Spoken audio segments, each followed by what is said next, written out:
전기차 시장 격전지, 동남아시아 시장을 잡아라. 최근 글로벌 완성차 업체들이 전기차 시장의 격전지로 떠오른 동남아시아 시장을 놓고 치열한 격전을 예고해 주목되고 있습니다. 현대차를 비롯해 메르세데스 벤츠, 볼보, 도요타에 이어 중국 업체까지 뛰어들고 있는 상황인데요. 글로벌 완성차 업체들이 동남아시아 시장에 목숨 거는 이유가 무엇인지, 그리고 이들 업체를 따돌리고 비상하고 있는 한국의 상황에 대해 자세히 알아보겠습니다. 동남아 시장이 전기차 시장의 글로벌 격전지로 주목받고 있습니다. 아직 초기 시장에 불과한 동남아 전기차 시장이 각광받는 건 풍부한 자원과 안정적인 공급망이 주된 이유로 꼽히고 있는데요.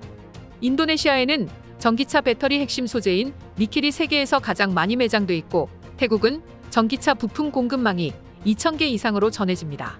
중산층 인구가 큰 폭으로 늘고 있다는 점도 동남아 전기차 시장을 놓칠 수 없는 이유입니다.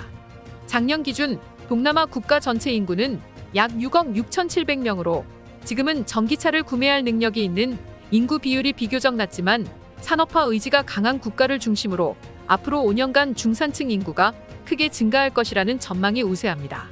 보스턴 컨설팅 그룹은 인도네시아, 태국, 베트남, 필리핀 4개국의 고소득층과 중산층이 2030년 각국 전체 인구의 절반 이상을 차지할 것이라고 전망했습니다. 동남아 각국 정부의 적극적인 전기차 보급 정책은 물론 인근 국가에 관세 없이 전기차를 수출할 수 있다는 점도 큰 이점으로 꼽히는데요. 인도네시아 정부는 전기차 제조업체의 부품 수입 관세와 사치세를 면제해주는 등 혜택을 제공해 2030년까지 전기차 비율을 25%로 늘린다는 계획입니다. 최근 태국은 동남아의 전기차 중심지로 도약한다는 슬로건을 내걸고 2030년까지 자국에서 생산되는 차량의 30%를 전기차로 전환하고자 노력 중입니다. 여기에 더해 전기차의 부품 현지화율 40%를 달성하면 아세안 자유무역협정 참가국끼리 무관세 수출이 가능해 동남아 전역으로 시장을 확대해 갈 수 있죠. 그리고 이들 국가 중 가장 발빠르게 전기차 도입에 나선 곳은 인도네시아입니다. 인도네시아는 2억 7,900만 명의 인구를 보유한 세계 4위의 인구대국인 동시에 아세안 최대 소비시장이면서 태국과 함께 최대 자동차 생산국이기도 한데요. 이에 따라 미국 제너럴 모터스와 중국 상하이 자동차, 우링 자동차의 합작사인 상하이 제무링은 앞서 6월 인도네시아에서 소형 순수 전기차 신모델을 공개했고, 이들 모두 올해 현지 생산을 앞두고 있는 상태입니다. 상하이 제무링 자동차는 작년에 중국에서 42만 대가 판매됐던 미니 EV를 최근 공개했죠.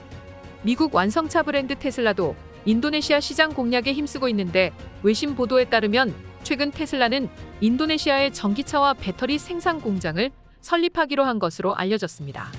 이런 가운데 현대차도 인도네시아 시장에서 전기차를 선봉장으로 내세우며 진격의 속도를 높이고 있는데요. 과거 인도네시아의 자동차 시장은 일본 텃밭이라고 불릴 만큼 일본 브랜드가 대다수였지만 전기차만큼은 현대차가 압도적인 존재감을 나타내고 있는데요. 2019년 인도네시아를 신규 완성차 공장 건설지로 낙점한 현대차는 조코 위도도 대통령의 전폭적인 지원 아래 공장을 완공했고, 올해부터 현지 최초로 전기차를 양산하고 있는데, 전기차 출시 후 곧바로 판매 1위를 차지하며 쐐기를 박았습니다. 인도네시아 자동차공업협회에 따르면 올해 6월까지 판매된 전기차 중 현대차의 점유율은 90%를 넘어섰습니다. 가장 인기 있는 차종은 올해 3월 현지에서 생산된 첫 번째 전기차인 아이오닉으로 6월까지 400여 대가 판매된 것으로 집계됐습니다. 여기에 2030년까지 관용차 13만 대를 전기차로 교체한다는 인도네시아 정부와 현대차가 관련 계약을 맺을 가능성이 높다는 관측도 나옵니다. 더욱이 현대차는 인도네시아 공장에서 생산한 전기차를 추후 동남아 전역으로 수출하겠다는 큰 그림을 가지고 있는데요.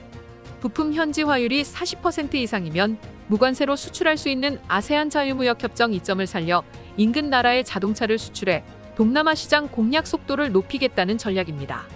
이를 위해 현대차는 최근 LG에너지솔루션과 손잡고 인도네시아 카라왕 산업단지에 전기차 핵심 부품인 배터리셀을 생산하는 합작 공장을 세우고 있습니다. 그런데 이런 현대차 행보에 가장 위협을 느끼는 건 일본이라고 하는데요. 그동안 동남아 내연 자동차 시장은 일본 기업의 텃밭에 가까웠을 정도로 일본이 꽉 쥐고 있었기 때문입니다. 인도네시아 자동차 공업협회에 따르면 현재 인도네시아에 등록된 내연 자동차 중 일본차 비율은 90% 이상으로 동남아 국가 전체로 범위를 넓혀도 그 비율이 70%를 넘습니다. 하지만 전기차 전환에 뒤처진 일본 기업은 동남아 전기차 시장에서 상대적으로 후발주자가 됐죠. 이런 이유로 인도네시아 내 자동차 생산일 2위 업체인 도요타와 미쓰비시 자동차는 최근 현지 전기차 생산에 힘을 쏟고 있다고 합니다. 그리고 얼마 전 두 기업은 나란히 인도네시아 내 전기차 생산을 위한 투자 계획을 내놓았는데요. 도요타는 인도네시아 정부가 전기차 투자에 대한 우리의 진지함을 알아주길 바란다는 성명과 함께 2027년까지 18억 달러의 투자를 진행하겠다고 발표했습니다. 미쓰비시 자동차도 2025년까지 6억 6,800만 달러를 투입할 계획을 밝혔습니다. 현대차가 전기차를 필두로 동남아시아 시장, 특히 인도네시아에서 퍼스트 무버로 치고 나가고 있는 가운데 뒤늦게 일본이 숟가락을 얹겠다는 심산으로 해석되는데요. 이미 한참 뒤처진 전기차 경쟁력으로 일본은 이기지 못할 싸움을 시작하고 있는 것 같습니다.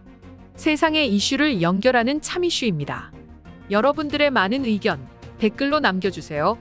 시청해주셔서 감사합니다.